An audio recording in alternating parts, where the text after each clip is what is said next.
Hi, I'm Bill Arnold. Thank you for listening to this podcast. There are many more podcasts available at myfaithradio.com. Your support makes this possible. Thank you. Of all the people that listen to my show, I have to say you are pretty much my favorite. Let's get started. Oh, don't you know, it's the Bill Arnold Show. It's Bill.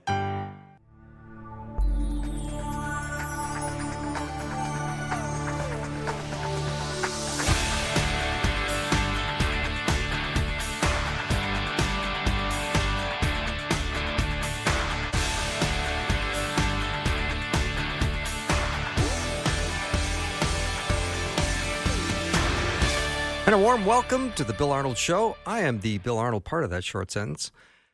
If you had a professor and you called her a walking exclamation point, you would be so spot on, because that is a great description of my guest today, Dr. Heather Holleman. She's joining me. It's been several months since she's been on. She's an advanced writing professor at Penn State, loves to speak all around to big audiences to help them connect deeply with Jesus and with one another. She is such a great guest. I love having her on. Heather, so nice to have you back. Well, hello. It's been a while. I look forward to this all year. I feel like it's been too long. I know. I say that too. I said to Wyatt, when do we get Heather back on? And he said, well, she's really, really busy. Well, I was teaching classes and doing a lot in ministry. And so now that my semester's ended, I was like, let's get this scheduled. So I can't wait. I always learn so much from you. We always have a great time. Mm-hmm. What's been encouraging for you lately? The biggest thing that's encouraging me is how much I'm still learning about having better conversations and how you can have really warm connections with people if you can just find a good question to ask them. So what's encouraging me is how the Lord is really helping me have wonderful friendships. I love my relationship with my children, my husband, and it really has to do with not only asking good conversation questions, but that follow-up question and then learning. I'm continuing to learn. It's been 6 years since I wrote the 6 Conversations book, just continuing to learn how to bless people with loving connections. And Heather, that's encouraging me. What about you? I need to know at least one thing encouraging you. Well, there's been such sadness and joy in my life in the last week. I've been to 3 funerals in 5 days. Oh, my goodness. Yeah. Wow. But when the people have hope in the Lord and they know where they are going and where they went, it is a much different experience, because only Christians can walk away with tears of joy and that hope that you know that you're going to see him again. That's right. That's beautiful. But I'll tell you, a lot of my work with Better Conversations has to do with people that are grieving. And I've learned so much about how to ask good questions of people who are grieving. It's a hard place to be in because it's so disoriented. Do you want to hear my favorite question I learned to ask? I do, yes. All right. So when you have a friend that is grieving, you can say to them, what thought keeps going through your mind that you can't get rid of?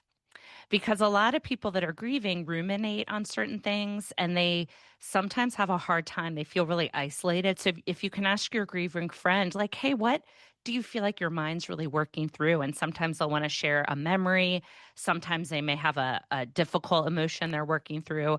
And then the other question I love is when people are grieving, don't forget to ask them, how is your body experiencing the grief? Because my grieving friends often talk about how hard grief is on the body. It's really dehydrating, believe it or not, because of the tears. And it can really be bad on people get nausea, migraines. So those are my questions I'm finding help me have warm connections with people that are grieving. And they're very grateful because, again, grief is disorienting and isolating. Yeah, it is very disorienting. Now, it's been 6 years. I can't believe that, because I think we had you on the program in the first year of your book, The 6 Conversations. And I know I've read your book 2 or 3 times, and I don't reread books very often. But I really had to have your principles, your 6 dimensions. I needed them in my brain. So if anybody said, what are 6 dimensions of good human experience when it comes to dialogue, I could check them off pretty quickly.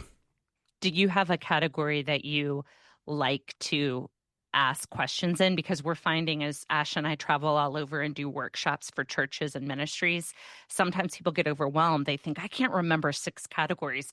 But I say, just pick 1 or 2. Like my favorite is the cognitive category. So I love asking my friends, what have you been thinking about this week? Or even today, I love this question. I asked my friend Nicole this question. Hey, tell me what you've been working through today. Ooh, that's really good. Because I know, do you love that? Like, hey, I what are you love that. working through? And it's not like it leads to some deep, therapeutic conversation or whatever, but it allows your friend to unburden and be like, yeah, I'm really working through this complex family situation. And then the other thing my husband and I are learning is just ending a conversation with encouragement or pointing people to divine activity. Conversations can really become like a sacred place of worship. So I love asking cognitive questions. Do you have a category that you like the social or the physical? Do you have one you always kind of land in? Well, it seems because when you have these conversations with people and they say, well, so what do you do? I'll usually say something to the effect of, well, I host an afternoon radio show on Christian radio. So we're going to talk about Jesus now or later, but either way, we're going to talk about him. And it kind of disarms them a little bit. I love that. Because that's something I would say. I love that. Oh, yeah. I figured you would like that. And then because you can do news, weather, and sports for only a short amount of time, I want to know what makes you tick. No, that's absolutely right. In fact, I tell my friends, hey, I'm a Christian. Does it bother you that I talk so much about Jesus? And nobody ever says no. Or, no one ever says, yeah, you're talking about Jesus too much. It's sort of like putting bells on it. No, I do not like sports. Well, actually, you can start off with a weather question. Like it's been raining here in Pennsylvania. Yeah. So I love saying to people, hey, are you a rain person? Do you enjoy the rain? You can actually get a really good story about rain. And with sports, I love asking how long questions, like how long have you been a Packers fan, or who introduced you to, the Steelers or whatever it is. You can get a lot going after that first conversation question. So always remember, the second question is the one that will open up the conversation, not really the first one. Yeah. And Heather, I think you taught me to always be as specific as you can be, because specificity always sells. So instead of me asking, how have you been feeling lately, I will usually say, what's your energy level been like lately? Oh, that's good. I always say it's more about the weak verb. Is that what you're remembering? Like if it's not a specific word? Yes. Okay. And this is rooted in the neuroscience of mirror neurons, which is actually documented research that if you use words that the brain can't picture, it creates too much stress on the brain. So if I said, Bill, how was your week? You're going to say, fine. But if I say, hey, or how was the funeral? I could say, hey, what surprised you most about those funerals that you went to? Your brain is going to picture what surprised you, and we will have a very rich conversation. Because if I said, how was a funeral? I can guarantee you'll say, fine. But if I ask it with a strong verb, you'll have a story to tell me. Something will come to mind. Mm-hmm. I would have thought you would have said to me, did you cry at the funeral? Because are you someone that normally doesn't cry? Yeah. Or was it so emotional that you found yourself moved to tears, or did you not cry? Because, you look around and some people are crying, some people aren't. It's interesting. Now this is a whole new conversation. I don't know enough about tears. Do you know a lot about tears? Just some people not cry when they're sad? Yes. Because they emote a different way. Maybe they do. Like, what if you're not going to cry, what would you do instead? Yeah. For grief. Yeah. I mean, I've cried every day the last 5 days, and I'm probably not done. Oh, do you find that crying, though, is a relief? Yes. I do too. Yes. It's underestimated. It kind of feels good to cry. Now, you don't have to answer these questions because I know it's your interview, but were these close friends that it was unexpected that they passed away? 2 of them, yes. One of them, no. I mean, one was a longtime family friend, and the other 2 were friends. Yeah, this is hard. Are you taking good care of yourself? Oh, yes. Yes. I've got good What does that routines. mean? I need to know, like, how do you take care of yourself? This is a great question to ask people. Like, yeah. what does it mean to take care of yourself? And then I'll tell you what I like. Okay. I've got good routines. I've got, I go to my disciplines. I make sure I get good fresh food for dinner. I sit in my sauna, which I have in my basement, which I love. And I cool off, take a nice shower, climb in bed, have some prayer time, and get good sleep. Okay, I want a sauna. I don't have a sauna. I got to go tell my husband we need a sauna. Yeah, they're not luxuries. They're necessities.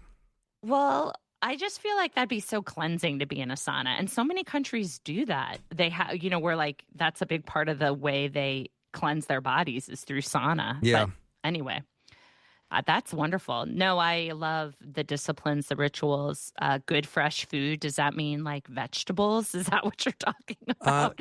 Do you grill out a lot? What are you doing I for do food? grill. I do grill, and I love eating fermented vegetables. Are you serious? Are you a kimchi person? Oh, I love kimchi, yeah. I love kimchi too. This is rare. We You now like have kimchi? this in common. I love kimchi, Okay. so we are going to be friends. Our families need to hang out. My husband does not like kimchi. He doesn't like the smell of it. He doesn't like to be anywhere near it, but I love kimchi. I love all Korean food, and I especially love kimchi. And I love pickles, all kinds of pickles. Mm-hmm. I have pickled okra. What is the strangest thing you've ever eaten that's pickled?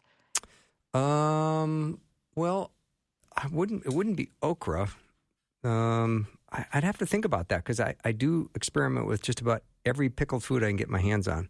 I did not know this about you. Yeah. Now, yeah. if I need to send a gift, it will be a pickle collection. That would be nice. So, Yeah, no, I I look love forward to it. that. How delightful. Praise God for pickled things. I love pickles. So that's fun. One thing, Heather, I struggle with a little bit is when people say, what is something you're hoping to do next? I got to work on the bucket list, or at least on projection of activities down the road that I can look forward to, because I don't do that very well. Have you always been that way? Pretty much. So well, there's a benefit to this. You're someone who kind of is where you are. You live in the moment and you don't like to plan far ahead. Is that right? Or is it more like you get afraid of the possibilities? Probably more the first one. I just don't do a lot of planning ahead, which is not a good quality, I know. But I get into a routine that I just love. And I love love life. So there you go.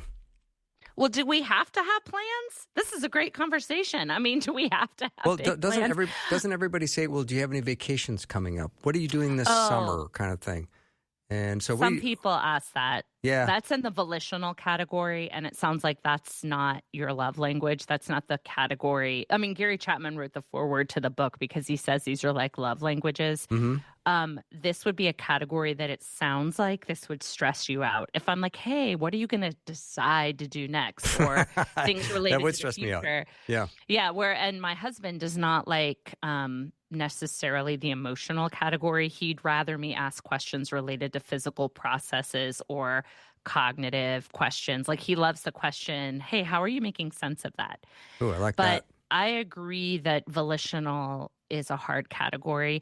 But if you notice, one of the things that Ash and I've learned in having better conversations is when you ask a question and you can tell that it stresses someone out. Our new favorite quote is, let what is going wrong in conversation become the topic of conversation. Ooh. So I would say to you, it sounds like you do not like answering questions about the future. And I tried to go there by saying, like, have you always been that way? But we could have a really good conversation being like, okay, you don't enjoy talking about future plans. Do you ever wonder if it's because you tried to plan in the future and it didn't go well? I would love to know the story. Interesting. Or I could say, it sounds like you don't like questions like that. What is your favorite kind of question? Do you love to talk about your friends? Do you love home improvement? One of the things you can do with your friends is just tell them, hey, here's the question that I'm secretly hoping that you'll ask me. This is what I love to talk about. No, that's really, really smart, Heather. And so I love the idea that you take a conversation. When the conversation starts to train wreck, you then talk about the train wreck. Exactly. That will save you from awkwardness, embarrassment. It will save you if you feel like you've offended someone. So, for example, if I'm, at a volleyball game and I mention to someone like, It's hard to be at practice on Sunday because I really miss going to church. Are you a churchgoer? And your conversation partner immediately freezes and they look away from you. They're mad that you even brought up a religious topic. What you can say to them, hey, I noticed that when I mentioned church, you really bristled. And so now I'm really curious. Did you have a bad experience with church? I'd be honored to hear that story. So it works so much. Like it works with students, my colleagues, my neighbors. Like if something is awkward, I just say, look, that was really awkward. I'm so sorry. I would love to hear more about like what just happened. So you're never going to get lost starting or continuing a conversation again. That I like a lot. And it seems the way you said that, Heather, so invitational when you said it seems like when I mentioned that you bristled a little bit and it didn't sound like you were probing or being in their face. It sounded like you were gentle and invitational, and that might draw it out of them. Yeah. And you always want to remember the goal of conversation is warm connection, not winning an argument. Instead of, like, if you're connecting with someone that believes different things than you or votes differently, instead of trying to win an argument with them, just say, hey, I noticed how much you care about this candidate. I want to know the story behind when you first started caring about those issues. Even using the word story is a delight to the brain. We're wired for narrative. Just say, hey, tell me the story about that. I even say that when I compliment someone's jean jacket or something that they're wearing. Let's say, I love your jean jacket. I got to know the story behind this jacket. You will have great conversations if you just ask people, hey, tell me the story behind that. And it will help you if you feel like, oh, I'm in a tense political or theological conversation here. What do I do? Remember, the goal is warm connection, not winning an argument. So you stay curious and use the word story, and that will really help you. Yeah, I like that. Let's take a little break. Wyatt, what's the story behind your shirt? The story behind my shirt? Yeah, was it a Christmas present? Was indeed. Fairly new, but it was a Christmas present. Isn't that funny, present. Heather? I already asked him that earlier today. I love it. I can't even see. I don't get to see Wyatt. Are you wearing a cool shirt? It's a great shirt, yeah. It is a great shirt, yeah. No, who gave you that? It was my mother-in-law, actually. I figured, because that's a really nice item. It is a very nice item. Looks good on you, too. You know, I bought my shirt on TikTok. You can ask me later why I shop on TikTok. There's a story behind why I shop on TikTok alone. I will do that. We're talking to Dr. Heather Holleman. If you have a question or comment for our discussion, please let me know what it is, and you can text it over to 877 933 2484.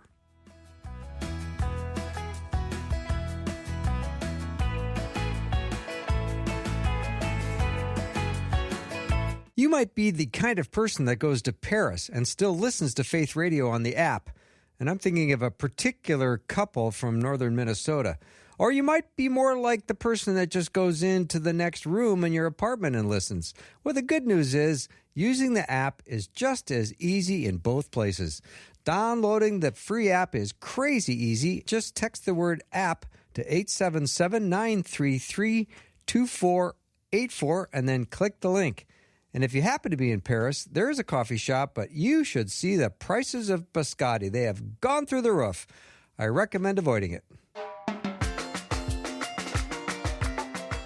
I'm back with Dr. Heather Holleman. She wrote a book called The 6 Conversations. She's written a lot of books, 7 or 8. What's the number, Heather?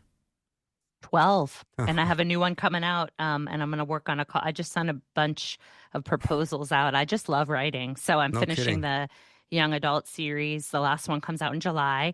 And then I might add on to the Seated and Sent catalog and write another book kind of on what I've learned on evangelism. The Seated and Sent is an awesome book. Those are great books. Yes, Seated with Christ and Sent has really shaped the whole new ministry that my husband Ash and I founded. So we do a lot of coaching of churches and ministries that if you get your Seated with Christ identity right, and then you understand your sent life, it just shapes a whole purpose and foundation for happiness for your life. You'll feel really close to Jesus. It's kind of a whole different way to live. Mm-hmm. Heather, are your parents still alive? My parents are still alive. They live in Virginia. They retired down in Williamsburg. And then how often do you see them? Well, I did see them more when my girls were growing up. I always wanted to bring the grandkids down as much as I could. Now my girls are grown and I'm trying to get down there at least twice a year. But believe it or not, even though I'm in Pennsylvania, it's like an 8-hour drive. If Oh, any of my. your listeners have been on 95, it is a nightmare. And there are no good airports. So even if I would have to fly on several different regional planes. So I just saw them um last month and I Mhm. may come down one more time in the summer. But no, my parents they are loving life in Williamsburg. Oh, good. And when is your birthday? November. Why?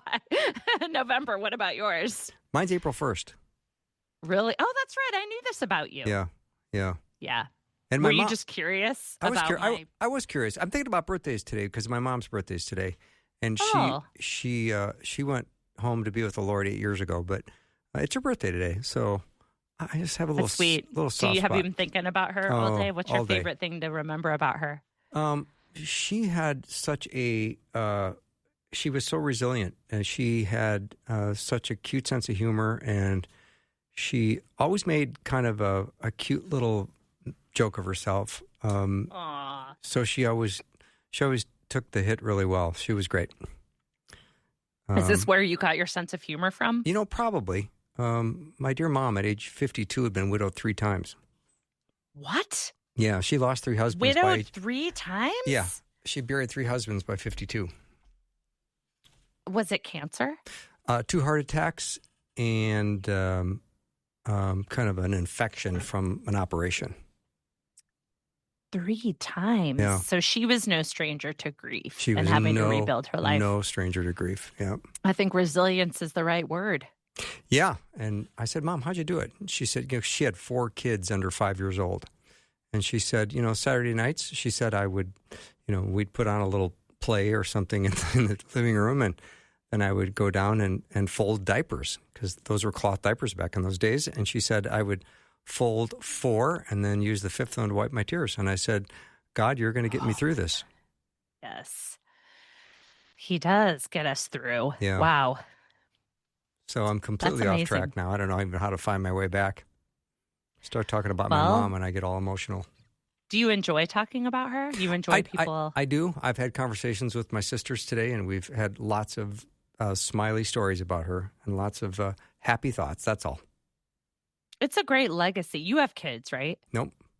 You don't? Nope. Because I was going to say it's a great legacy in your life that she was resilient and she overcame a lot. Yeah, she was great. I Yep. love that. Yep. She always had a very kind word. She was in assisted care towards the end, and as we were moving her things out, I saw a couple of her caregivers, and I said, "Did my mom ever show grumpiness or a little bit of orneriness or a little bit short tempered?" And they looked at me like, "Oh no, your mom was never any of that." And Wow. I was always so blessed by that because, I don't know, I'm getting a little bit crankier as I get older, and my mom was not cranky. I wonder what her secret was to positivity and joy. Probably her relationship with the Lord, it sounds like. It was the relationship with the Lord. She had a grateful heart. I love that. Yeah. So let's talk a little bit about good conversations, about how to be curious, believe the best, express concern, and share your life. Would you review those for us? Yes, they're just the mindsets you need in order to form a warm connection. They come out of the social science research, but really, if you're reading your Bible, it's Philippians 2, Romans 12, Galatians 6. These are all kind of the instructions on how to live a really fruitful life and how to live in community with people. So you're curious about people, and this means you actively are asking meaningful, generous questions. I talked to someone today who had a house guest for 2 days, and this person did not ask her one question about her life. That's what it's like. I mean, I talk to, students all the time. They're like, yeah, nobody's asking each other anything. They're all using, AI, artificial intelligence for these conversations, with computers, but not with people. And then you're going to believe the best about people. And one way to do that is position yourself that you can learn from anyone and that every conversation could be a divine appointment or a moment that God has orchestrated, and it keeps you full of wonder and searching as you're talking to that person. And then you're going to express concern. And what I mean by that is just that's why I love the question, hey, what have you been working through this week?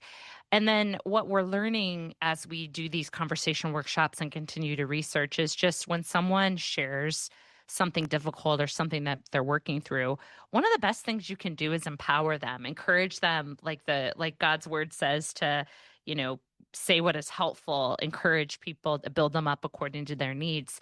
Ask people, you know, you could say, that's really hard. I want to know how you think you're going to handle this, or what resources do you have, and go down your list of 6 conversational pathways. You know, do you have other friends supporting you? That's social.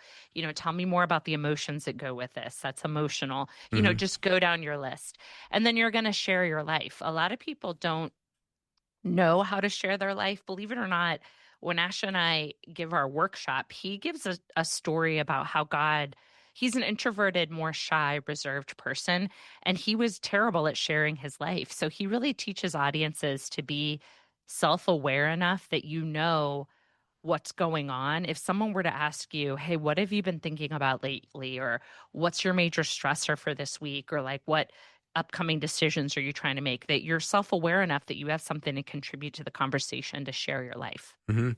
Heather, give us a little counsel or coaching when you ask these really good questions. How important is it for us to be as succinct as we can in answering to keep the dialogue going? Well, a lot of people monologue, meaning they'll go on and on and on. And sometimes I tell people, you know, time yourself and just feel what like a minute or 2 minute feels like on your Mm-hmm. phone, and try not to talk longer than that. And then you want to always kind of like, if someone asks me a question, I want to have a question to ask back to them. Like if I'm sharing something that is difficulty during my week, I will say to them, what about you? Have you ever experienced anything like that? To invite them to share their life with me. So you always want to think, once I've shared, what kind of question can I ask my conversation partner so they're able to share their life? Mm-hmm. So not to talk forever and ever. Do you know people that go on and on and on? And I think it's okay to interrupt. If you have a conversation partner that is going on and on and on, you can interrupt them. Just say, hey, I really want to give you my full attention, but I'm losing energy here. Let's dialogue a little bit.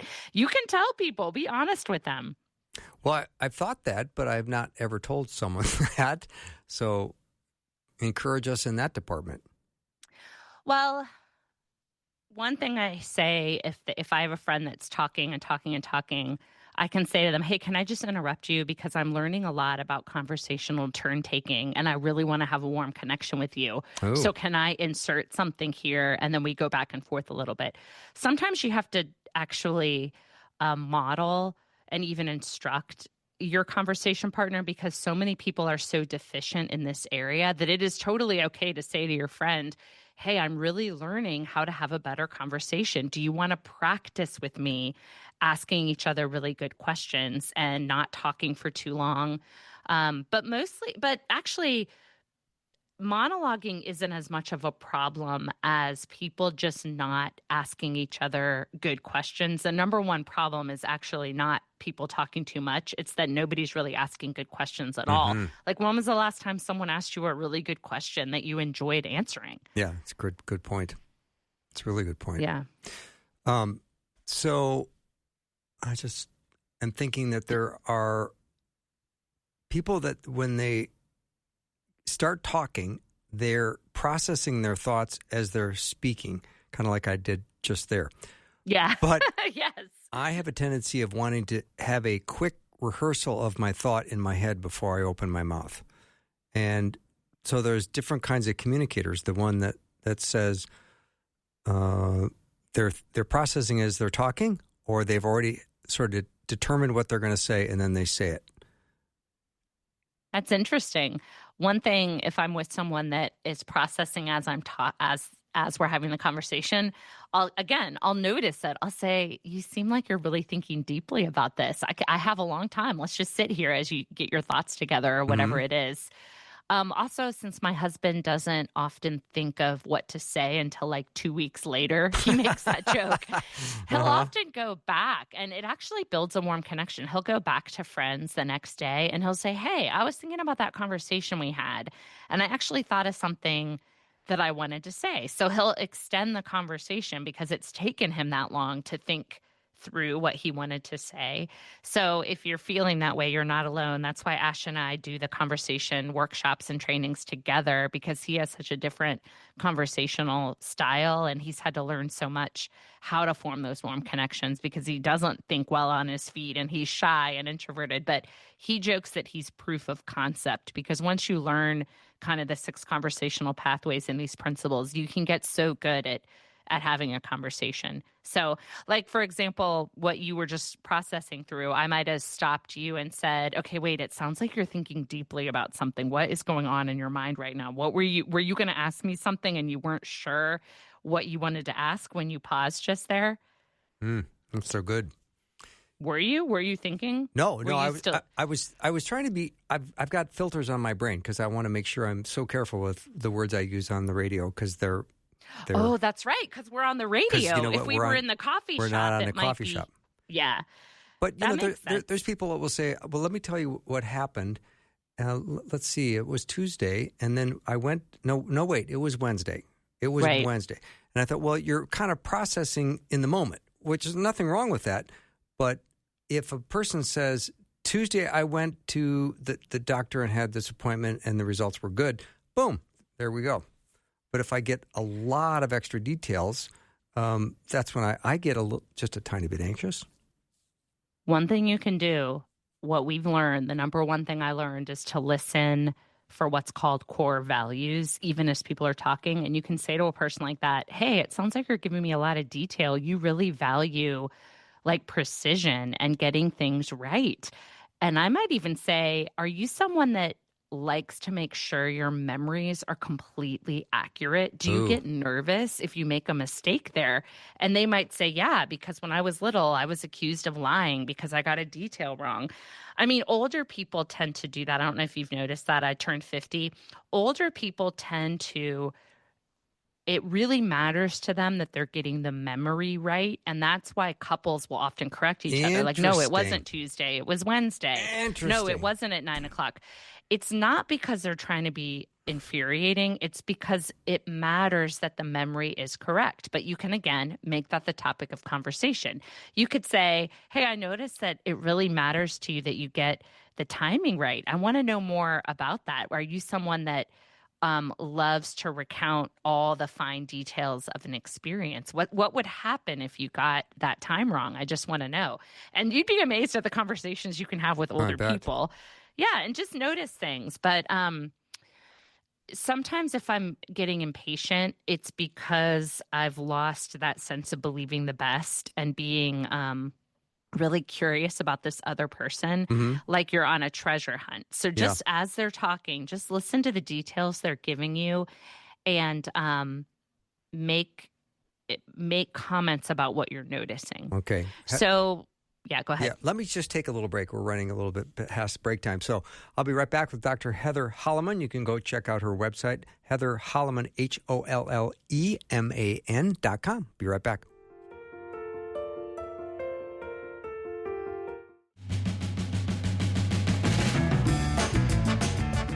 I'm back with Dr. Heather Holleman, talking about conversations and all kinds of stuff. And I was thinking during the break, Heather, that some people try to give advice, or they're too self-focused, or they're too concerned about how they're coming across, or they're offering judgment, or they're indicating some level of critical spirit. And right before the break, you used the word listen more than once. And I promise that must be the key to being a good dialoguer, a good conversationalist. Listening is such an incredible skill to develop, because what people don't realize is what they're listening for. So what they're listening for is what's called core values.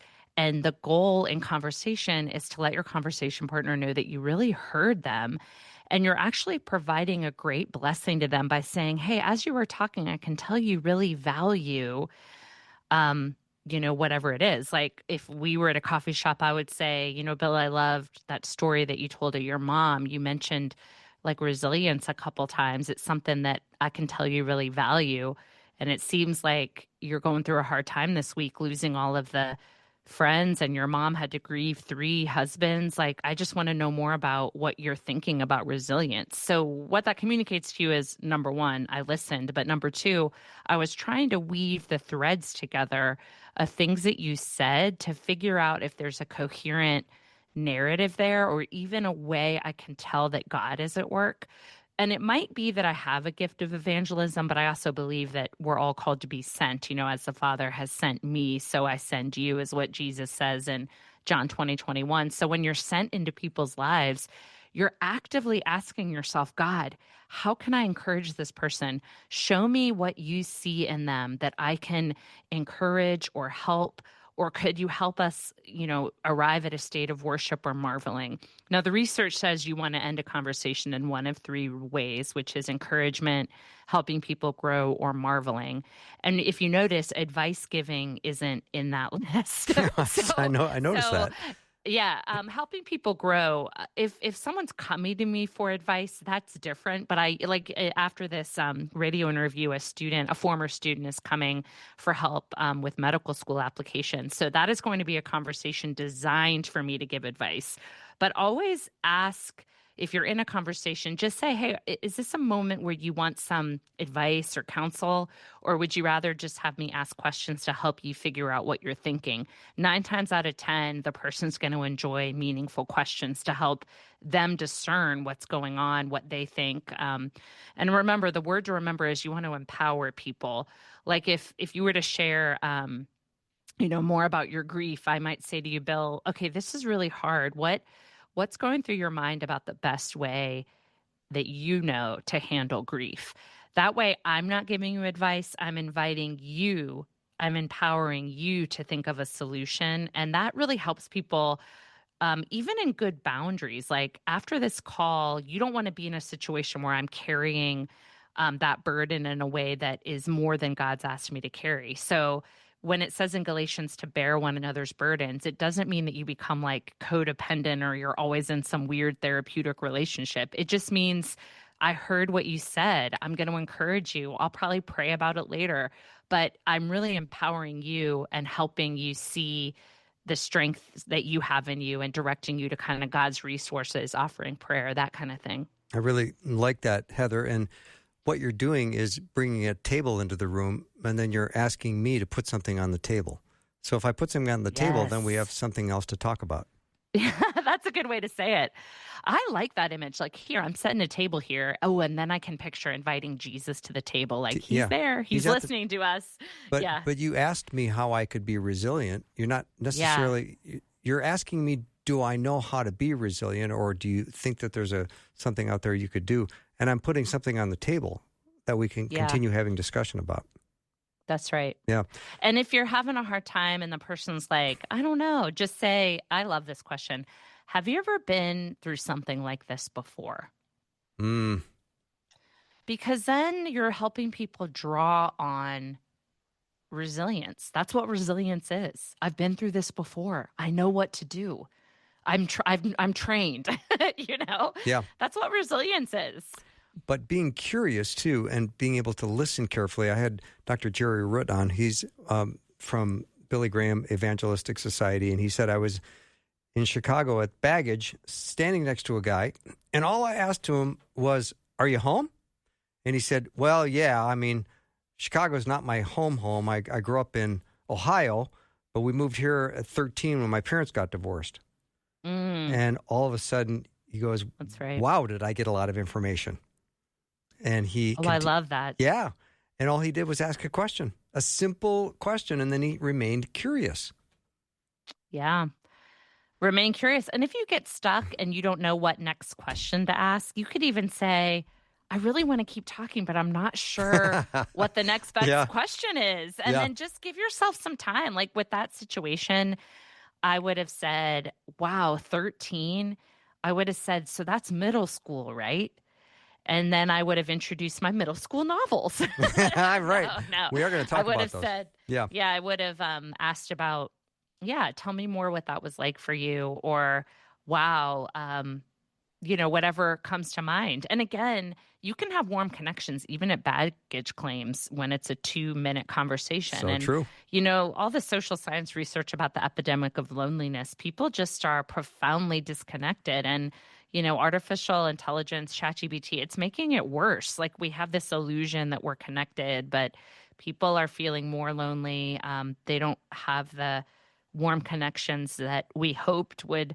It's getting a little bit better, and I'm excited about the impact of the book. But yeah, people are longing for warm connections. Yeah. It's so good for mental and spiritual health. Yeah, and the level of tension and division in this world right now prompts me to say this line out of your book. It's very memorable, and it says, "You can't hate someone whose story you know." Yeah. Compassion. It's revolutionary. And it makes me think too, like, I don't know, the idea of being unoffendable, Brant Hansen, Yeah. that material. I don't know. I've just thought, what is the joyful way Jesus has called us to live? Romans 12, the idea of loving your enemies and blessing those who persecute you. How do we get there, And I think part of it is, well, I want to know you. I want to know you and I want to love you. Let's figure this out. So That's I don't good. know. It's difficult. Mm-hmm. Heather, can you reiterate the 3 ways of ending a conversation again before we go to break? Yes. When you're talking to your conversation partner, you want to be thinking of 3 things. How can I encourage this person? How can I help this person with whatever goals they have, whatever they're working through? And can I lead us to a state of marveling? And it's easier than you think. Just a second ago before this call, a professor called me to talk about a job interview she was offered, but it's because she was rejected from a prior position. And I said, wow, that seems like divine intervention. You got rejected from one job, but here God is opening up another opportunity. Aren't you so grateful that you didn't take that other job? And she was like, yeah, it does seem mysterious. It does seem supernatural. So right away, we got to a spiritual conversation. Wow, that's great. All right, Dr. Heather Holleman is my guest. We're going to take a break and be right back. If you have a question or a comment, you can text it over 877-933-2484.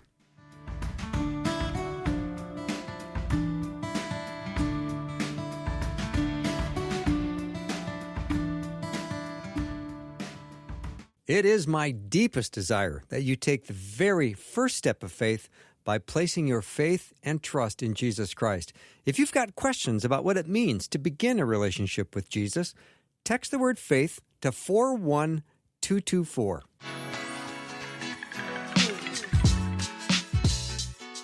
So glad to have Dr. Heather Holleman as my guest today. Got a nice note here, Heather, from a listener named Diane. She said, what a fabulous, encouraging interview Bill and Heather are sharing. So helpful for me.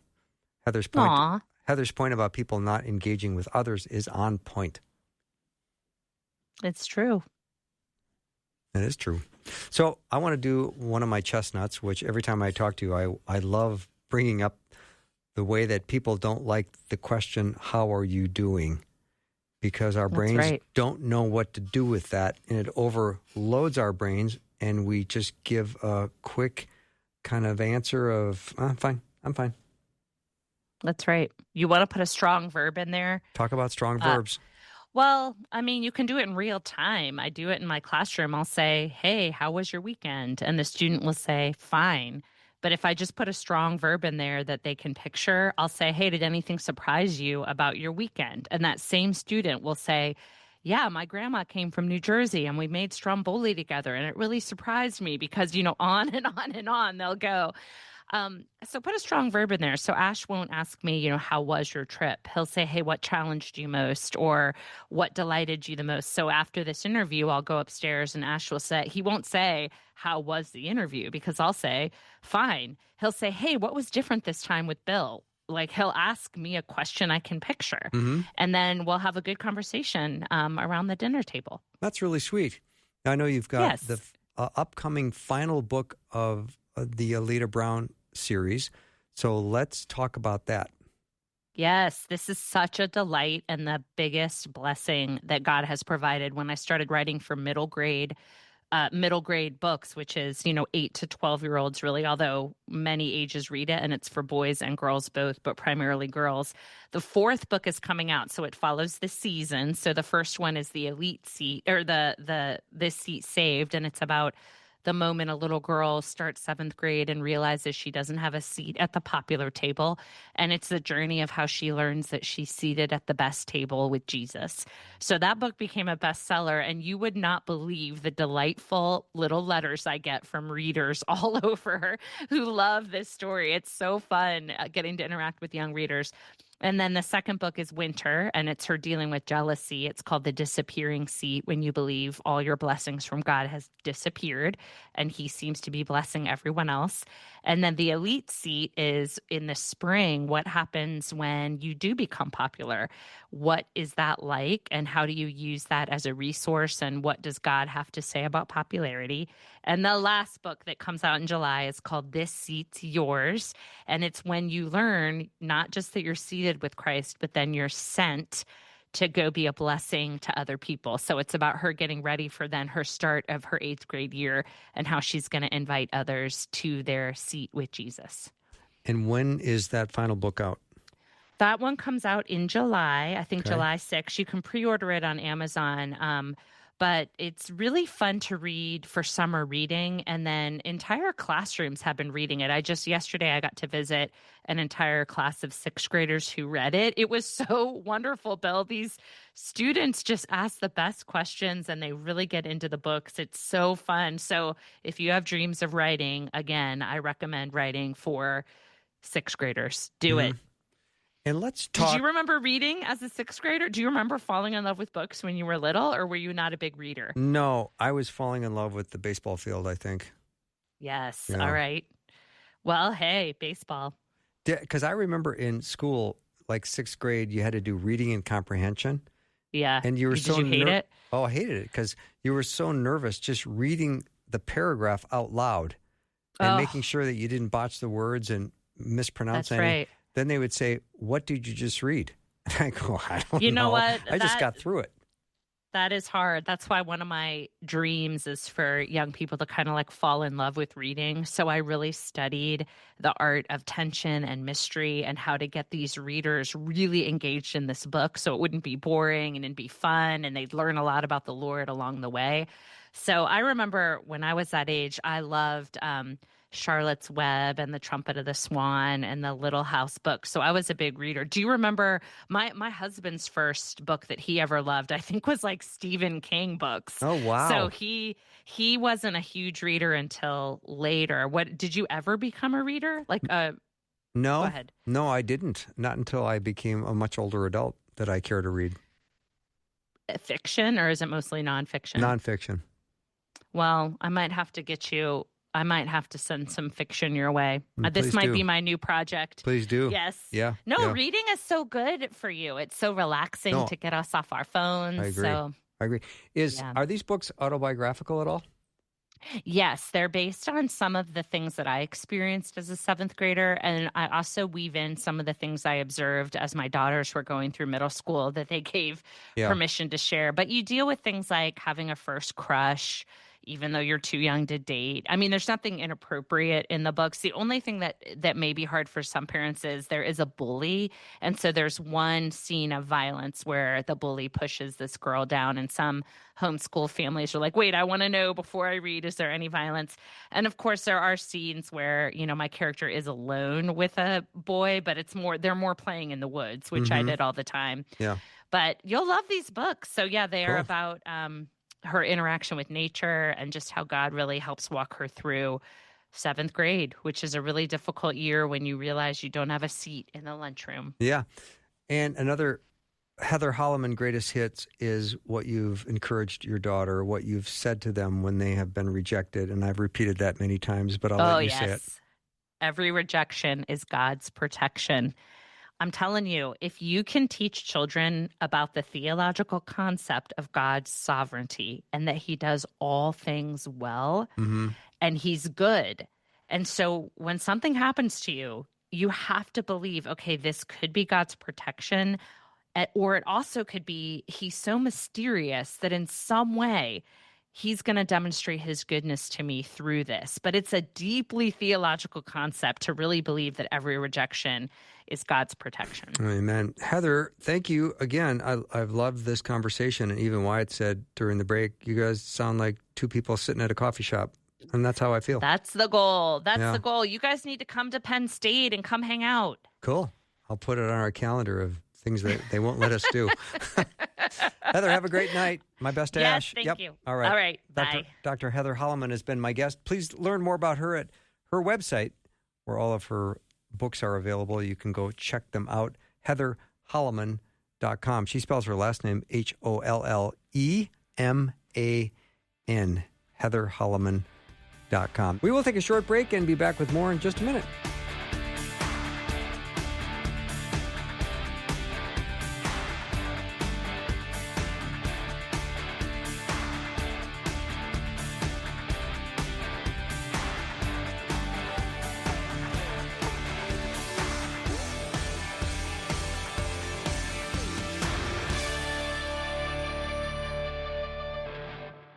Thanks for listening. Programming like this is made available through your support. Information available at myfaithradio.com.